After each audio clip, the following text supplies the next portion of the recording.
And welcome back, my dearest friends. Welcome back to something completely different. Welcome back to Total War Attila. Sexy Total War Attila. Now, I've been doing Total War games for quite a bit. Well, few of them. Few series, that is.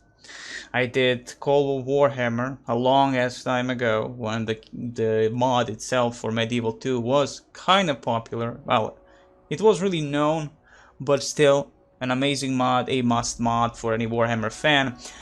And then I went on to do Europa Barbarorum. Didn't go well. I did Call of Warhammer Down with High Elves. Didn't go well again. I stopped. But I said, you know what?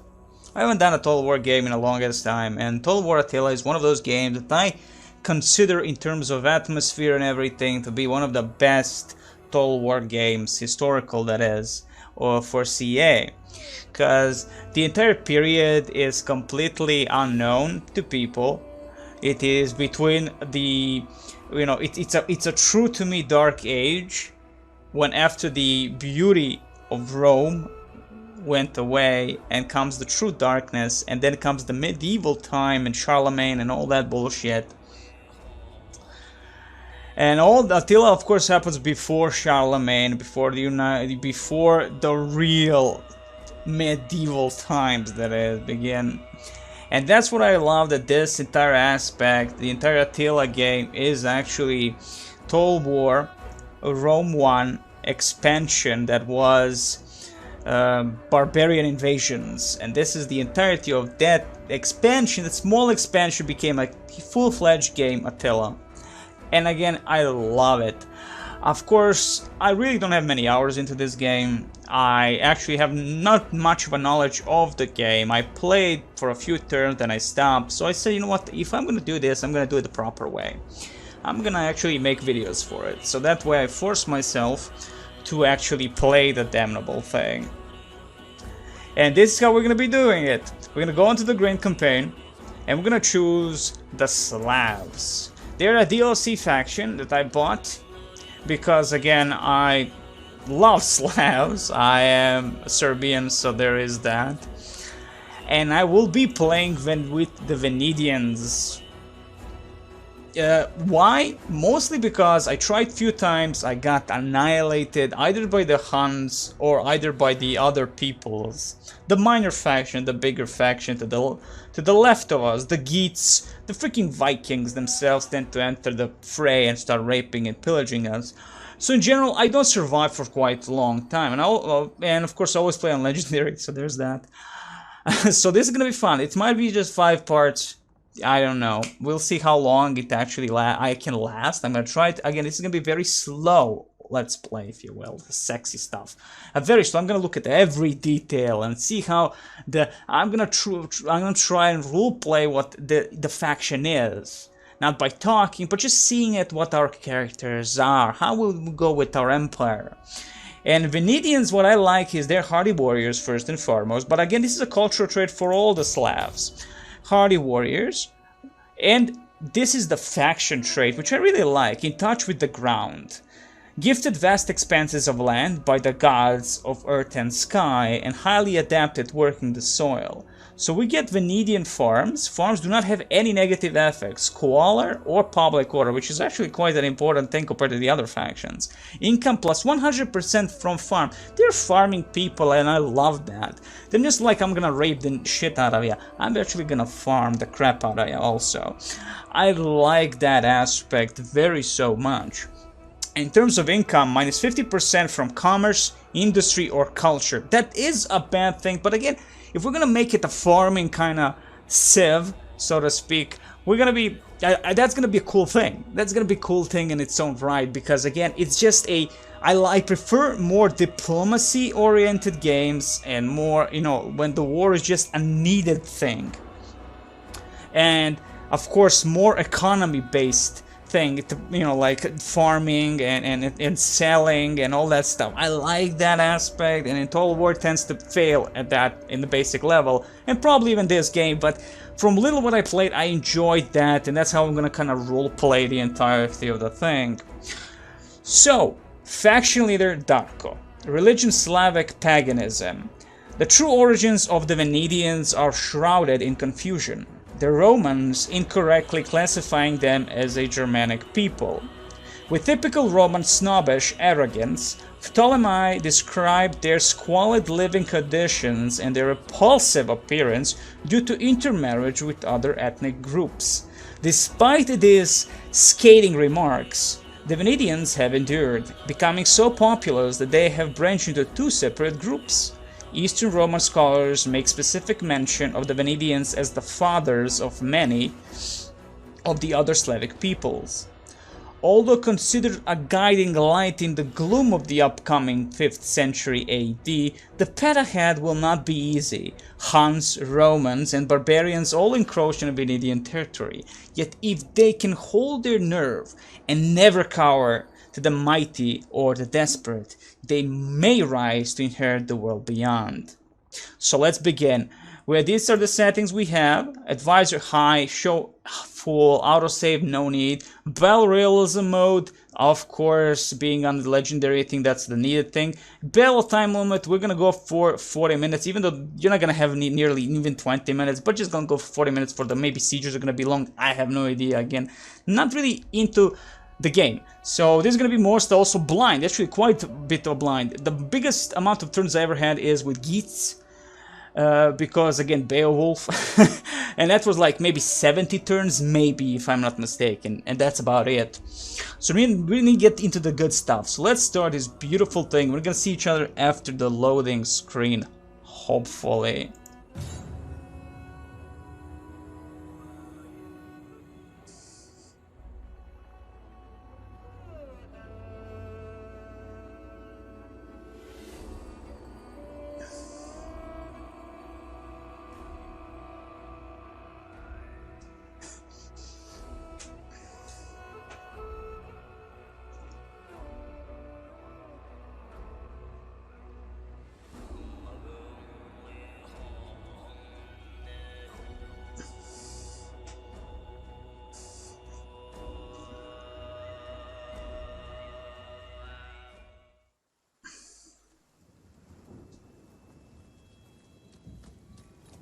The air was filled with smoke and blood.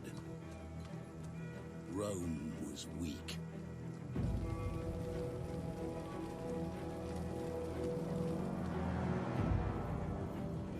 The tribes grew in strength and number. Their roots went deep, and they felt the earth's blood pounding through the land. But their borders were threatened, for a great storm raged in the east.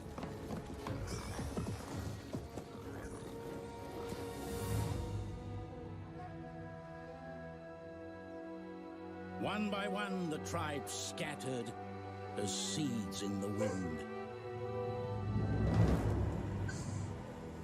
And behold, a red horse, and power was given to him that sat thereon to take peace from the earth. The blood of their kin would be avenged.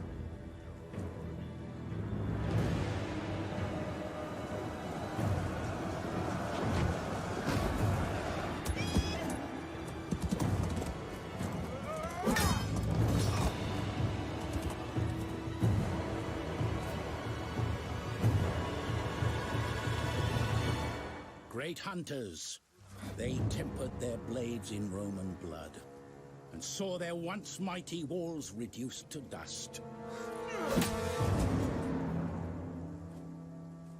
They made ready for war.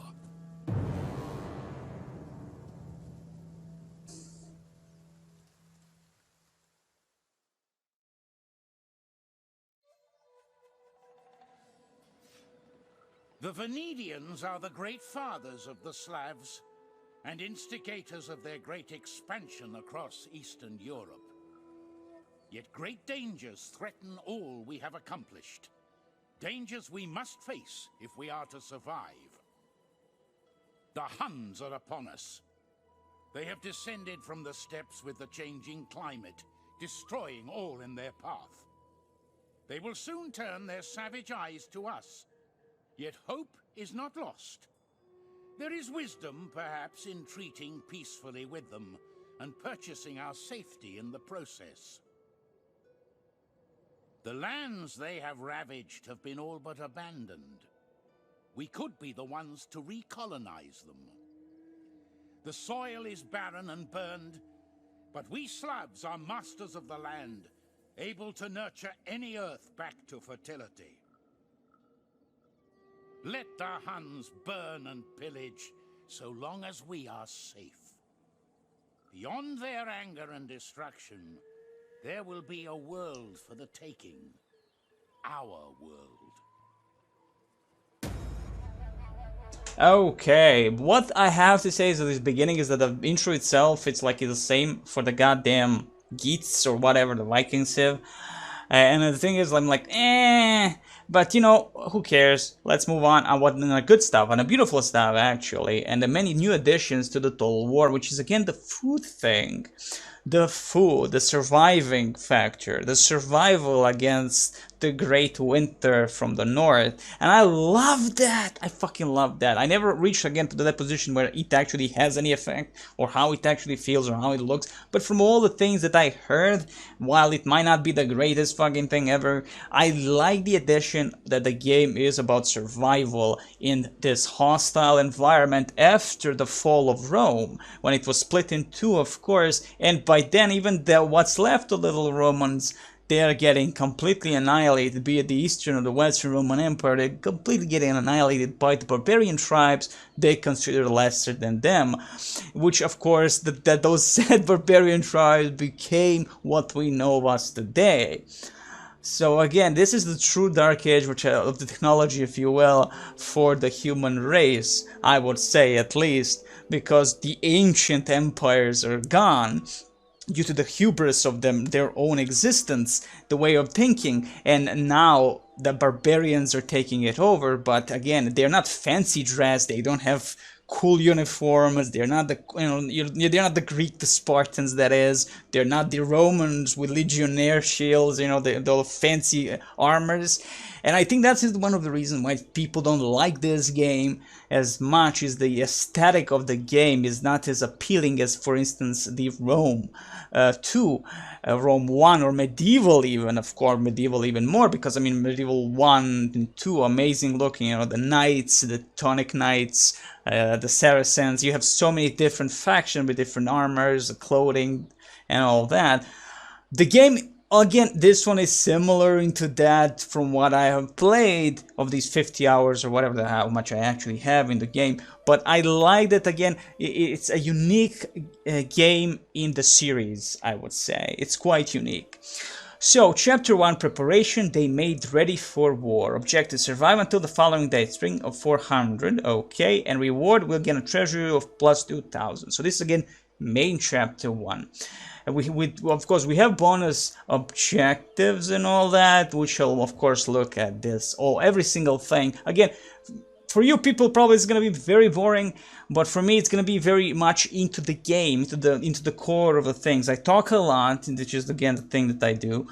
But I talk because I love certain aspects of games that are not really prominent in other Let's Plays, because people just gonna go through the game and not experience the little nuances that my game have, or just, they played it so many times that they don't care about it.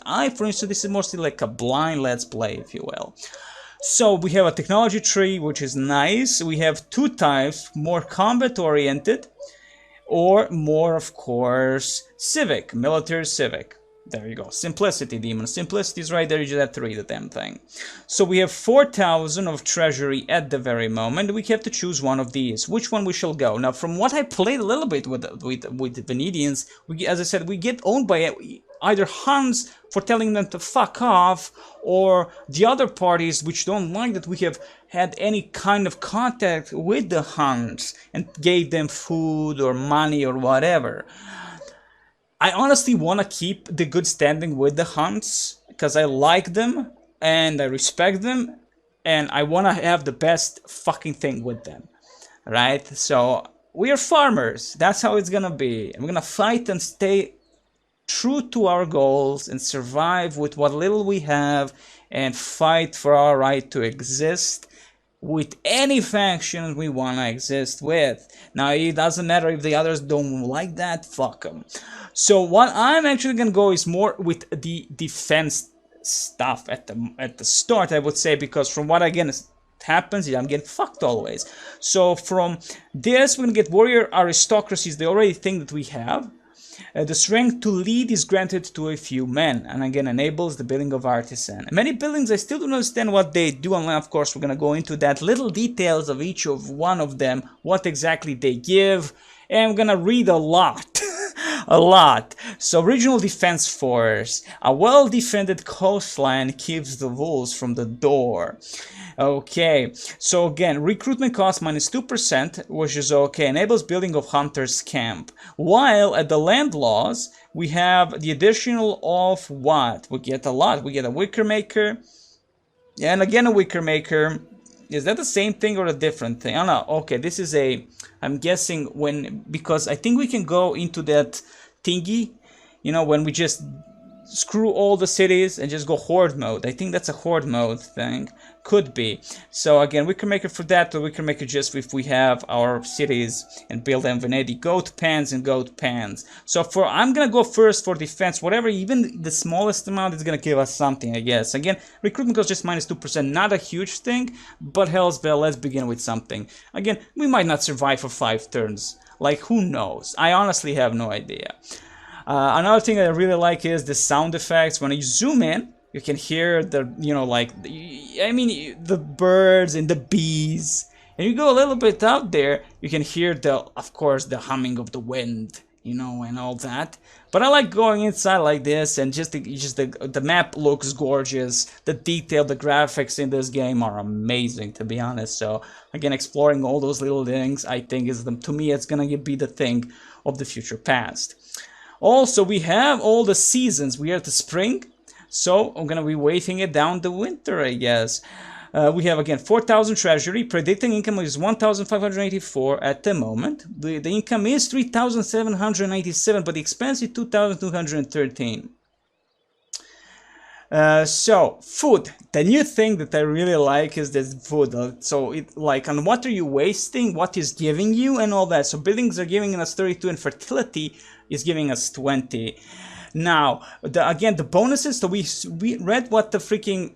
Did we read Hardy Warrior? We did not read. I only read In Touch with the Ground, which is specific to this, to the Venedians, but is in general, born of the frozen north, the Slavs are masters of agriculture and dogged determined enemies. Dogged determined enemies. So construction cost is minus 50% for main settlement buildings, and attrition immune to snow attrition. Again, very important considering we're going to be fighting. We're in the north. We're in the far north. We're going to find snow all over the freaking place. And no colonization cost, which is a faction-wide effect. I think that's going to be quite important, because we can go, as the advisor said at the start, there are many empty settlements destroyed by the Hans, and they're not going to settle because Hans do not settle. They're horde mode always. And that's going to be quite interesting to see how we can, if I can do anything with that. Again, with no cost, it's going to cost us the probably colonization, maybe, in terms of no money. Right, no, yeah, in terms of money, it doesn't cost anything, but of course it will take always a bunch of units from our group. So I do not know if we need a specific amount of units now in the group, in the army, to we can actually, I do not know this. If we need, you know, just to be able to even expand our territory. But for now, we're not think about it. For now, we have Palteska, and let's see what we have. Oyum. So we have these two villages, towns. Well, this is a village, and this is Palteska is actually our main capital of Germano-Sarmatia. So Sarmatia, I'm gonna go to just Germano-Sarmatia, but there's that.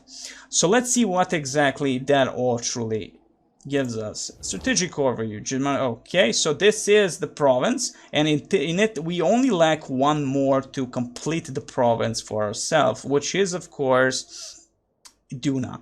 The region Duna we need to take to get, and that way I believe we get massive bonuses, and we have the entire province secured. We get bonuses for that or something.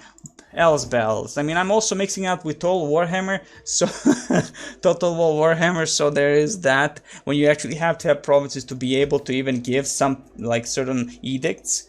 Okay, probably do not have governors, so only the, okay, so of course in Attila you can add governors that can give you bonuses for the specific town, a specific region that is, and that's cool, that's amazing. So that's gonna be our next step. In front of course we have Darko, who is the general, and of course the faction leader. We have the integrity of the armies, but that's gonna be the thing that we're gonna look down the line, as at the moment that's not the most important thing. Let's see again. Hardy war is in touch with the grounds, power respectable, to be feared is too much, to be respected is strength. Public order -1, integrity +1 to all forces, and loyalty +1. Hey, loyalty is always a good thing. And of course, religion is Slavic paganism. Public order up to +1 bonus from presence of Slavic paganism, all provinces, and considering that we only have like one barely, it's okay. Imperium insignificant. Well, of course we are like that. Your power is of little consequence to the world yet. But hell's bells, we might not even survive for the next few terms, so who cares? It's 395 AD. So let's see next thing. We have diplomacy on screen, technology we've already done, we have trade and finances, the objectives. So these are the objectives, and let's see, we have the chapter again, preparation, they marry ready for war. But we have bonus objectives that if we do, we gain a little bit money at the end of the chapter. So if we do all of these beautiful objectives, from what I noticed, you gain a lot of beautiful money if you can actually finish, like 5,000. Maintain a military presence in each of the following provinces. Germanus or Maine. Okay, but the thing, maintain military presence in each of the following provinces. But we already have that, so we have finished that, as you can see. We have not finished, we have finished 2. So we have enduring will, and we have the provincial particulars. Interesting. So 2 already done. Ensure the following factions have no military presence within your territory. Venedians, Roxolonians, and Magyars, whatever. Who cares about them? But that's okay, until they actually all of a sudden come into one of my provinces and I'm get fucked. Or regions or whatever. Okay.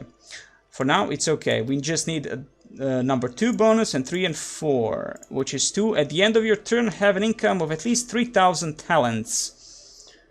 Yay, that's gonna be a little bit problematic, I believe. Bonus object, construct the one following building. Shrine of Mokosh. And maintain 20 units in total. 11 at the moment in the army of Darka, which is not a full-fledged force. That's gonna be an easier one. The Shrine of Mokosh might... but this could be the problem. 3,000 talents at the end of the turn. But for now, that's about it. Of course, victory objectives, we have the classical minor victories, we have the military victories, the culture victories, divine culture, or divine military. All in all, awesome. So let's get back into the more important thing, the faction screen. Now, the faction screen is like, my god, like so many things to do, right? So many things. So we can see, of course, our faction leader, we can see, of course, his wife, and we have the abilities even to do something as long as we have enough of influence to do them. It costs the amount of influence, like, oh, this is going to cost you this amount, and this is going to cost you this amount. Well, actually, not really. Secure loyalty doesn't really, duplicate will be resolved at the start of the next turn. Okay, I guess it doesn't require any type of influence, but divorce requires a little bit of influence, interestingly enough. Adopt, we have diminished popularity at the moment, all the, of course, all the possible things. Embezzle funds, it had worked a few times for me, to be honest, the embezzle some funds. And gather support, which is actually quite big needed always, because some of these assholes are gonna say, hey, I want to be a leader, but we don't want you to be a leader. Or they're just gonna go over the office of certain things that we do not want them to do. So at the moment we have a dominion. So dominion is measure of your influence over your faction, your power over the people. It is determined by the total influence of your family members versus that of non-family members. Okay. Okay, so the family yellow, non-family red. Combined with control, it defines your family's overall power. Current dominion 55%, 157 influence in total. And the control is Measure of your mastery of politics, your power of the elite. It fluctuates as your family members engage in political intrigue and as other campaign events unfold. Combined with dominion, it defines your family, of course, overall power, and current control is 60%. And of course, the power itself, and what bonuses or gives or what it takes. And in general, it would seem being powerful to me is the best thing. Being beyond that, you get a lot of public order -7. I mean, remember, you're playing the highest difficulty, but we're always going to have public order minus and much more than the AI. As again, that's a penalty for playing in a bigger difficulty like that. Integrity +4, which again is quite important for all your forces in the end of the day, and loyalty -2 and growth -8. I mean, so again, being powerful is not good. It's not good to be powerful, people. It's just not good. So of course, age 54, 45, and again we can see the loyalty and influence. Loyalty by the ring, and we have our son and heir Dragovit.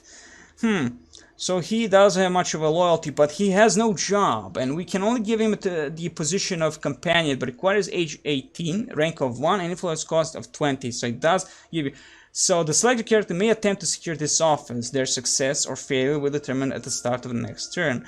So it's random. In office, they will have the following effects. So Dragovit will have these effects. Personal influence +1 per influence earning situation. Recruitment cost -5% commanded force. And well +4 from actual buildings all regions. So we could give him a companion position, to be honest. You see, so many positions, to the elder, to the judge, tribal chief, warlord, and high chief. It's unbelievable. So what should we do with our son? I think again, 10 out of 10 influence, awesome influence, 4, 6, 7, and we have some candidates. Is like level 3, of course. Sorry, that's not year. Oh, sorry, 54. That's my bad. My bad. I was looking at the influence as a year, how old they are. No, he's 34, she's 39, my bad. So there is that. Okay, so what shall we do? First, let's do something with our son. So our son can assassinate someone, secure some loyalty, which is never a bad thing from someone. We can put him in that position, or we can just immediately put him into a position of power of some sort. We can get him a companion.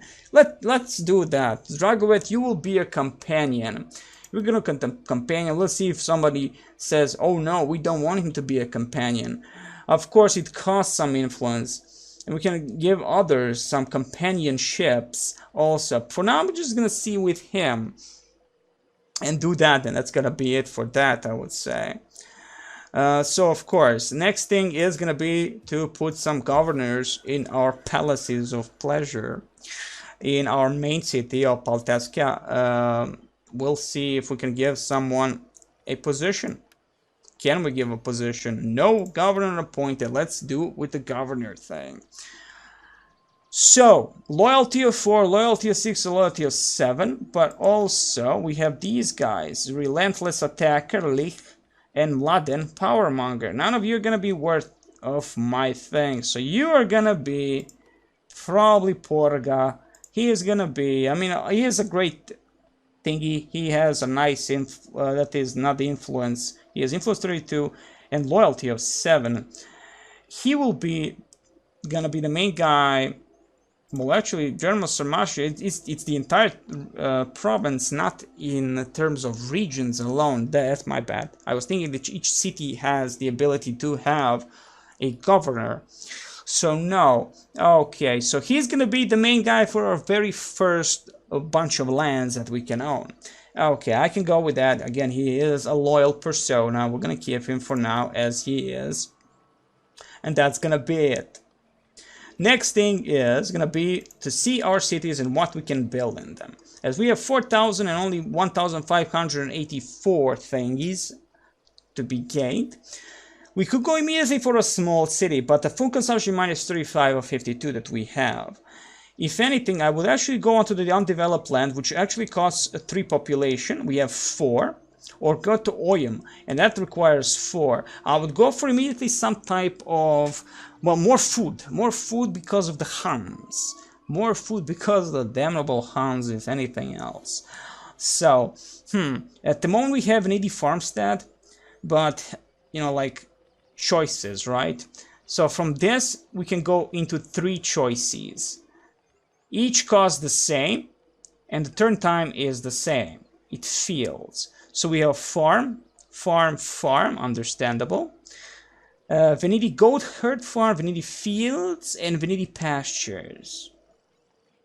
But each one of them give us a little bit of a difference. So Veneti goat herds, food 40, 12 additional foods plus 6 per local fertility level, wealth 175 from animal husbandry, 50 additional wealth plus 25 from animal husbandry per local fertility level. So fertility level is very important per region or the entirety of the province or whatever, however that's gonna go, or per city or something. We'll see it down the line exactly how that works. Again, provides also the garrison of Slavic levy skirmishers and unlocks recruitment of Slavic levy skirmishers. It's the same for all of them. No, in Veneti pastures we actually get Slavic raiders, but it gives you less or more. Let's see, a lot of money, a lot of food. Food, food, food, food. Okay, so this is gonna be 40 from animal husbandry, 20 from agriculture, 12 additional food, 6 per local fertility level, 28 additional food, 14 per local fertility level, so that's definitely a little bit better.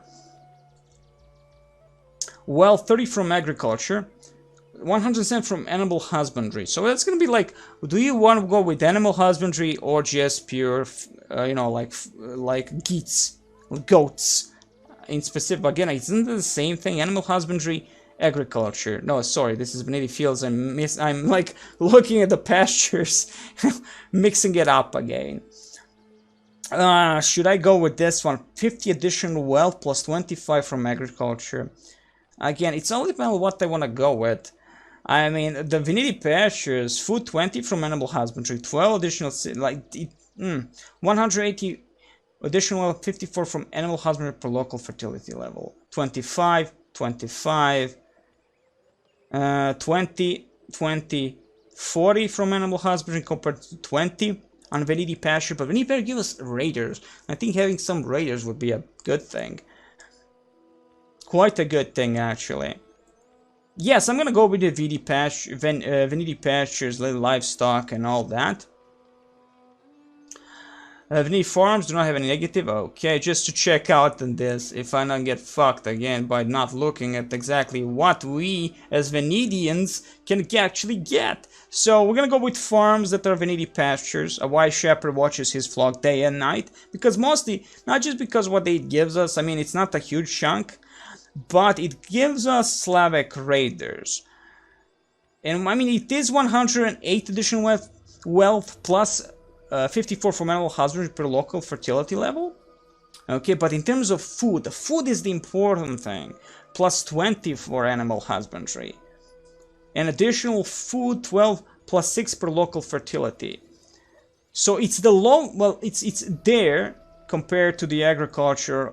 Yeah, in terms of food, 40, 20, 20. Yeah, I'm gonna go with animal husbandry here. Definitely gonna go with animal husbandry. Can we actually choose it from this or not? Yeah, farm. Yeah, this is the one. Veneti pastures. That's the one we're gonna go. Hells, mother humping bells, thank you very much. And again, we still have the ability to expand. There's you wonder when to expand, and I'm gonna probably go mostly on the main city. So I'm gonna go here and undeveloped land, waste that, thank you very much, and build something of a defense maybe, because it's not always gonna be about that. I mean, industry, but we get the Slavic X levy, public quarter, sanitation is the thing we'll be definitely needing, plus 30 food from reserves. I mean, sanitation is 10 out of 10, right? We also have the Sacred Girl of Perun and Totem of the Wolf. A wonder, a religion, Jesus, thangy, and a lot of cow. 1,500, 50,000, Jesus, it is a wonder indeed. Holy crap, but you definitely need some prerequisitions to actually utilize or build this thing. 8 turns, my god. I'm gonna go with granary. More, you know, we need the granary, sire. So 2,500, that's actually quite a bit, to be honest. But again, public quarter, sorry, sanitation is always a needed thing. People tend to smell bad. But the public order is also an issue at the very start because of everything. I mean, mostly because we have a very, I mean, the difficulty setting alone screws us over quite a bit. The difficulty is -8, so we would, like, holy shit, like, wow, -8 just because of a difficulty level. Military repress gives us 7 at the moment. Religious differences -4, taxes -4, billings 2, yay. Character 1, immigrants, and political situations -1. I'm guessing increasing more force at the moment, or building specifically go for some public type of a building immediately here. So not an industry, communal grounds, public order and wealth from commerce. But isn't the thing we gain less from commerce and stuff? Yeah, -50% of income from commerce, industry, and culture, but a lot from the farms themselves. So there is that farm. So choices, but again, the commerce is not something we gain anyway. We don't, like, I mean, it's only between us as Venedians, not with the other people. So if you just want to get for the public order, I'm just gonna go for the sanitation and get more food and kind of survive on whatever we have, maybe.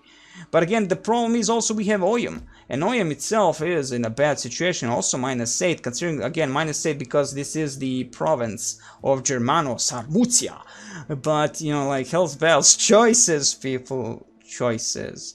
Choices galore.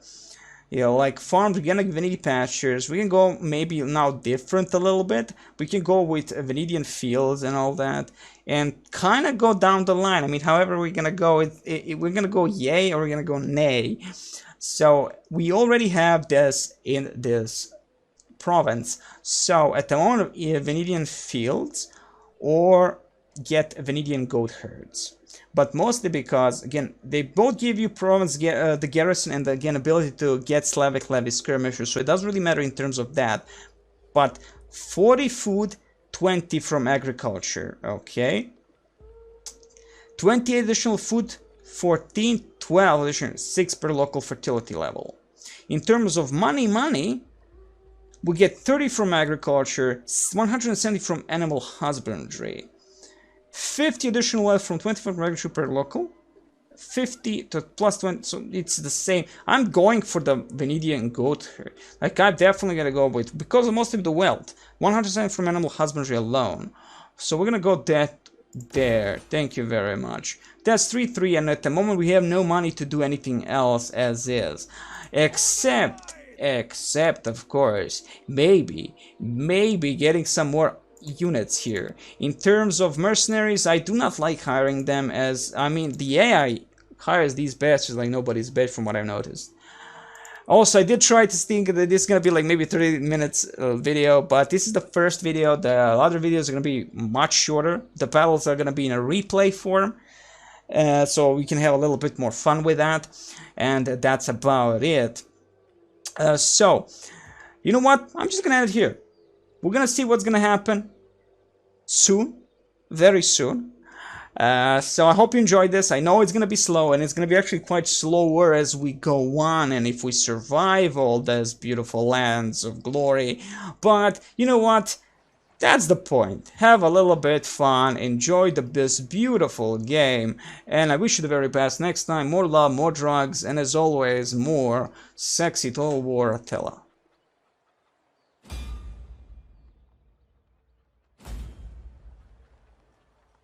Oh yes, my bad. We have to actually end the turn because we can't save on legendary difficulty. So whatever I want to do, I have to do it now. You know what? I'm not gonna build an army yet. At the moment, I don't think it needs to lower the amount of upkeep. It's 118 for the upkeep of the Slavic levy spearmen. So I'm gonna leave our Darko, the leader himself, in the way he is. Though we could move him and see how we're gonna take the region there, you know? But again, also, if we remove him, -15.